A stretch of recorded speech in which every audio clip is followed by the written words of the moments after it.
स्वागत है एक बार फिर से आप सभी का अपने YouTube चैनल श्री गुरुकुल में। और आज बच्चों हम लोग बात करने वाले हैं यूपी बोर्ड एग्जाम 2023 से संबंधित बहुत ही महत्वपूर्ण क्वेश्चंस के बारे में।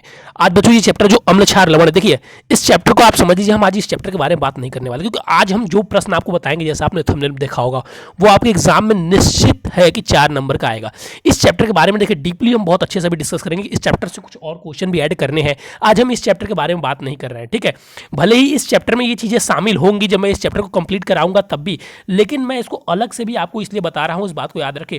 इसमें से 4 नंबर में आपके पेपर में आना 100% तय है। सोच लीजिए 50 नंबर का पेपर जो आपका लिखने के लिए आएगा, अब देखिए 50 नंबर में लिखने के लिए जो आएगा, 20 नंबर का जो आएगा आपका पूरा 70 नंबर का पेपर आएगा ऑब्जेक्टिव लेके।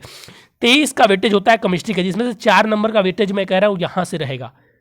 और देखिए 100% हर साल रहा है। आप एक ऐसे नए नहीं है कि जो मैं आप लोग के लिए कह रहा हूँ। तो जो बातें मैं आपको यहाँ पे बताऊंगा, क्या क्या चीज़ें कैसे पढ़नी है, ऐसे तो मैंने लिख भी दिया है, लेकिन ध्यान से अगर वैसे सुनते हैं और पढ़ते हैं तो आधे घंटे पढ़ के आप अपना 4 नंबर सिक्योर कर रहे होंगे। और ये हर सेल का है, ये हर साल का है। अगर आपके पास विद्या होगा, अगर आपके पास अवतार होगा, अगर आपके पास प्रीवियस ईयर पेपर होगा, अगर आपके पास अनसॉल्व होगा, आप कहीं से भी निकाल के इसको मैच कर लीजिएगा। आपके पास अगर अनसॉल्व होगा प्रीवियस ईयर के पेपर तो निकाल के मैच कर लीजिए। मेरी बातों पे विश्वास मत कीजिए, इसीलिए कह रहा हूँ 5 मिनट अपना यहाँ पे ध्यान से दीजिएगा। मैं खुद ही बहुत लंबा वीडियो नहीं लेता हूँ, आप देखिए कैसे लेता हूँ। 4 नंबर का यहाँ से वेटेज है, तो बहुत इंपॉर्टेंट है बच्चों, ध्यान से मेरी बातों को अब सुनिएगा। देखिए जो टॉपिक के हम बारे में बात करने वाले हैं बच्चों, ये मत सोचिएगा कि ये चैप्टर कंप्लीट हो गया। ये अम्ल क्षार लवण के महत्वपूर्ण क्वेश्चन नहीं है, ये समझ लीजिए इसी चैप्टर में शामिल है। लेकिन ये इतना महत्वपूर्ण है कि 4 नंबर के यहाँ से आना 100% तय है। क्या क्या चीज़ें पढ़नी है, कैसे कैसे पूछता है, कैसे ऑब्जेक्टिव में पूछेगा, मैं सारी चीज़ें आपके साथ यहाँ पे अभी चर्चा कर देता हूँ। देखिए लवणों के निर्माण, भौतिक गुण, रासायनिक गुण। जैसे देखिए अगर बड़े क्वेश्चन में ये पूछता है, डायरेक्ट 4 नंबर में आना होगा, तो कहेगा कि विरंजक चूर्ण का निर्माण, विरंजक चूर्ण का निर्माण। देखिए केमिस्ट्री का लॉन्ग क्वेश्चन यहीं से आते हैं। विरंजक चूर्ण का निर्माण बताइए, ठीक है। उसके निर्माण की विधि, तो उसके निर्माण आप बताएंगे किनको किनको मिलाने से बनता है, साथ ही साथ उनका रिएक्शन लिखेंगे। ध्यान से सुनिएगा सारी बातों को, उनका रिएक्शन लिखेंगे। निर्माण में पहले बताएंगे किन किन पदार्थ का उपयोग करते हैं हम उसको बनाने के लिए, और फिर उसका रिएक्शन भी इंपॉर्टेंट है। रिएक्शन नहीं लिखेंगे 1 नंबर काट लिया जाएगा। इसलिए कह रहा हूँ इसको समझिए भी कि कैसे लिखना है और कैसे क्या करना है, कैसे कैसे क्वेश्चन पूछे जाते हैं। जैसे आप ये लिख लेंगे, ठीक है। फिर आपका भौतिक गुण आ जाता है। तो देखिए भौतिक गुण आप आएंगे तो भौतिक गुण में आपको 2 गुण लिखने होंगे। देखिए भौतिक गुण में मेरा मानना है कि आप 4 गुण लिख लीजिएगा, ठीक है, क्योंकि भौतिक गुण बस हमें लिखने होते हैं, वहाँ पर रिएक्शन लिखने की कोई भी आवश्यकता नहीं होती है, ठीक है। तो 4 भौतिक गुण हम ऐड करेंगे और कम से कम 4 पॉइंट हमारे रहेंगे रासायनिक गुण के। 4 पॉइंट रासायनिक गुण के रहेंगे। मैंने ये सारी चीज़ें बहुत डीपली तरीके से समझाई भी हुई है। आप वीडियो भी देखना चाहेंगे तो अगर आप बस हमारा वीडियो देख लेते हैं तो फिर आपको याद करने की आवश्यकता ही नहीं पड़ेगी। प्लेलिस्ट में ये अम्ल क्षार लवण वाले चैप्टर में ये वीडियो ऐड होगी, ठीक है। 4 आपके हो गए भौतिक गुण, 4 हो गए रासायनिक गुण। और एक बात याद रखेंगे कि जब हम रासायनिक गुण लिखेंगे, जब हम चर्चा कर रहे हैं रासायनिक गुण के बारे में, किसके बारे में सर?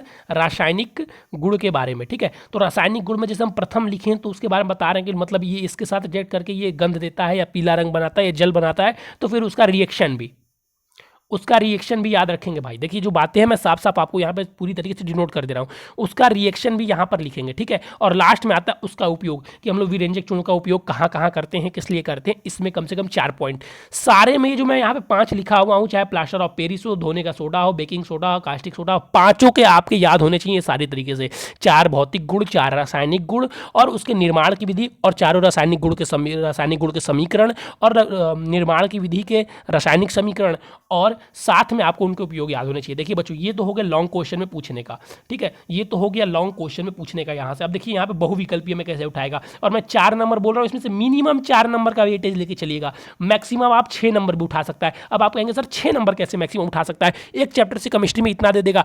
इस चैप्टर का कुछ बच्चा बात ही ऐसा है ना कि इस चैप्टर की चीज़ें, जैसे विरंजक चूर्ण आप कहीं भी आपको पेपर में मिल जाएगा, हर चैप्टर में कहीं ना कहीं उसका नाम होगा, तो आप ये नहीं कह सकते इसी चैप्टर का है, ठीक है, लेकिन है इसी चैप्टर में मुख्य तरीके से। तो ये बात आप ध्यान समझिएगा। वेटेज इसका मैक्सिमम 6 नंबर भी हो सकता है, ठीक है, मिनिमम 4 लेके चलिएगा। अब ध्यान से समझिए। अब सर हम आ जाते हैं बहुविकल्पीय में। देखिए ऐसे ही आपको याद करना है, विरंजक चूर्ण का निर्माण, कास्टिक सोडा का निर्माण, बेकिंग सोडा का निर्माण, धोने का सोडा या धावन सोडा का निर्माण, प्लास्टर ऑफ पेरिस का निर्माण, फिर इनका भौतिक गुण, फिर इनका रासायनिक गुण और फिर इनका उपयोग। एक बात याद रखिएगा, अगर आप हमारी वीडियो को देख लेते हैं तो देखिए जो भौतिक रासायनिक गुण के रिएक्शन है ना, हमने बहुत इजी रिएक्शन करवाए हुए हैं। आप जाएंगे तो केमिस्ट्री क्लास 10 केमिस्ट्री 2023 के नाम से आपको मिलेगा वीडियो, जिसमें आप ये खोलेंगे तो आपको मिल जाएगा। अब बातों को यहाँ पर ध्यान देंगे। नहीं मिलता है अगर आप लोगों को, आप लोग चाहते हैं कि आप लोगों को पीडीएफ चाहिए तो वीडियो में वो भी कमेंट कर देंगे। मैं रासायनिक, ऐसे तो बच्चे जो हमसे स्टार्टिंग में जुड़े हुए हैं उनके पास इनकी पीडीएफ होगी, उनके पास इनकी पीडीएफ होगी। लेकिन अगर आप नए बच्चे हैं, हमसे नहीं जुड़े हुए हैं या हमसे बाद में जुड़े, अगर आपके पास इसकी पीडीएफ नहीं है तो चैनल पे आप कमेंट बॉक्स में तुरंत कमेंट कर दीजिएगा। देखिए ध्यान से कमेंट कर दीजिएगा, मैं तुरंत आप लोगों को सेंड कर दूंगा क्योंकि इसकी पीडीएफ बनी हुई है मेरे पास। हिंदी की पीडीएफ में थोड़ी सी देरी हुई बच्चों, माफी चाहूंगा। जल्दी मैं आपको हिंदी की पीडीएफ, देखिए कल आपको 100% पीडीएफ मिल जाएगा, ठीक है। एक बच्चा प्लेलिस्ट से परेशान था, सर इंपॉर्टेंट क्वेश्चन का प्लेलिस्ट बना दीजिए, वो भी कल बन जाएगा। ये चीज़ें आपको समझ में आ गई? जी सर समझ में आ गई। अब देखिए मैं आपको बता देता हूँ क्या क्या चीज़ें कैसे कैसे करनी है। अब देखिए बहुविकल्पीय क्वेश्चन में आपसे कैसे पूछेगा, बहुविकल्पीय में पूछेगा वीरेंजर चूर्ण का सूत्र क्या है। तो इससे आप क्या समझ रहे हैं कि इन सभी के सूत्र आपको याद होने चाहिए, जैसे CaO, Cl2, बेकिंग सोडा का NaOH, Na2CO3, plaster of Paris, धुआं का सोडा, सबका आपको याद होना चाहिए, सबका रासायनिक सूत्र आपको याद होना चाहिए, ठीक है। सबका रासायनिक सूत्र आपको बेहतरीन तरीके से एकदम 100% करेक्ट तरीके से याद होना चाहिए। बात को समझिए हमसे, 100% सबका सूत्र आपको याद होना चाहिए, ठीक है। सबका सूत्र याद हो गया और फिर आते हैं उपयोग से भी। उपयोग से भी क्वेश्चन बहुविकल्पीय में पूछे जाते हैं। सुनिए फिर से, उपयोग से भी जो क्वेश्चन है आपके वो बहुविकल्पीय में पूछे जाते हैं। तो इतने प्रकार से यहाँ से क्वेश्चन पूछे जाते थे, मैंने सारे प्रकार आपके साथ शेयर कर दिए हैं, ध्यान से पढ़िएगा। इसमें से बच्चा मत छोड़िएगा, 4 मार्क्स का इसमें से टॉपिक आता है और जल्दी मैं इस चैप्टर का पूरे इंपॉर्टेंट क्वेश्चन आपको करवा दूंगा, लेकिन इसको मत छोड़िएगा भाई, हाथ जोड़ कर निवेदन करता हूँ। चाहे वो अनपढ़ हो, चाहे कुछ भी हो, किसी ने कुछ भी नहीं पढ़ा वो भी इसको रट जाएंगे, तो 4 मार्क्स केमिस्ट्री में वो लेके आ रहे होंगे, ठीक है। चलिए बच्चों, आज के लिए था बस इतना ही। फिर मिलेंगे नए और इंपॉर्टेंट टॉपिक के साथ, तब तक बने रहिए और वीडियो को लाइक कर दीजिए। नए बच्चे हैं तो चैनल को सब्सक्राइब कर दीजिए और चैनल का डिस्क्रिप्शन दिए व्हाट्सएप नंबर से भी जुड़ जाइए। थैंक यू बच्चों, हैव अ नाइस डे।